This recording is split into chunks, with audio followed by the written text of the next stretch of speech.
Bangabandhu guerrilla বাহিনীর প্রধান বলছিলাম। বঙ্গবন্ধু গেরিলা বাহিনীর প্রধান বলছিলাম আমি।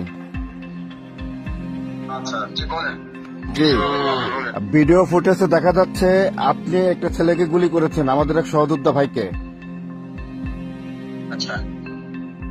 আপনার এটাকে আপনাকে সরকার নির্দেশনা দিয়েছিল গুলি করার জন্য ওকে ব্যক্তিগতভাবে?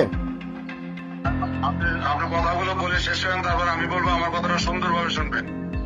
দ্বিতীয়ত হচ্ছে আপনি যেভাবে ওকে থাপড়াইতে আপনার ফোর্স সহ যেভাবে নিচ্ছিলেন, একটা কথা মনে রাখবেন, এটা গোপালগঞ্জ।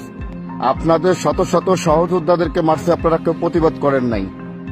আপনাদেরকে যেভাবে গণহত্যা করেছে এই জামাত শিবির, এই রাজাকারের বাচ্চাগুলা, আপনারা কোনো 10 জন পুলিশ একসাথে হয়ে প্রতিবাদ করেন নাই যে কেন আমাদের সহযোদ্ধাদেরকে মারা হয়েছে। অর্থাৎ বঙ্গবন্ধু গেরিলা বাহিনী 71-এর চেতনায় নতুন করে গঠন করা হয়েছে মাননীয় প্রধানমন্ত্রীর নির্দেশনা অনুযায়ী। আমরা শুধুমাত্র নেত্রীর নির্দেশনার জন্য অপেক্ষা করছিলাম। এখন আমাদের দেওয়ালে পিঠ থেকে গেছে।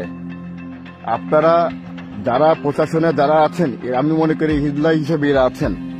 কেন আছেন? এত অন্যায়, এত অবিচার, মবের শিকার কোনোদিন বাংলাদেশের ইতিহাসে হয় নাই 71-এ ছাড়া।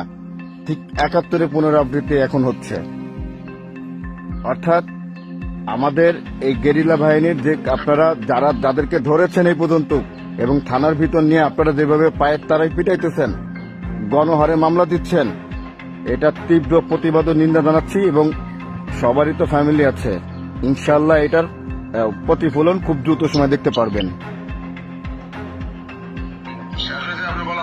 জি বলুন আপনি।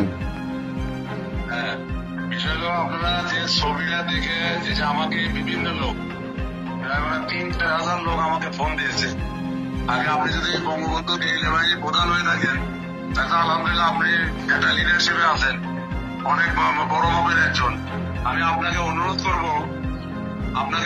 করবো যে ছবিটা দেখে আপনারা চিল্লাইতেছেন, ওই ছবিটার 2টা ছবি একটু পাশাপাশি নিয়ে তারপর এটা মিলাবেন।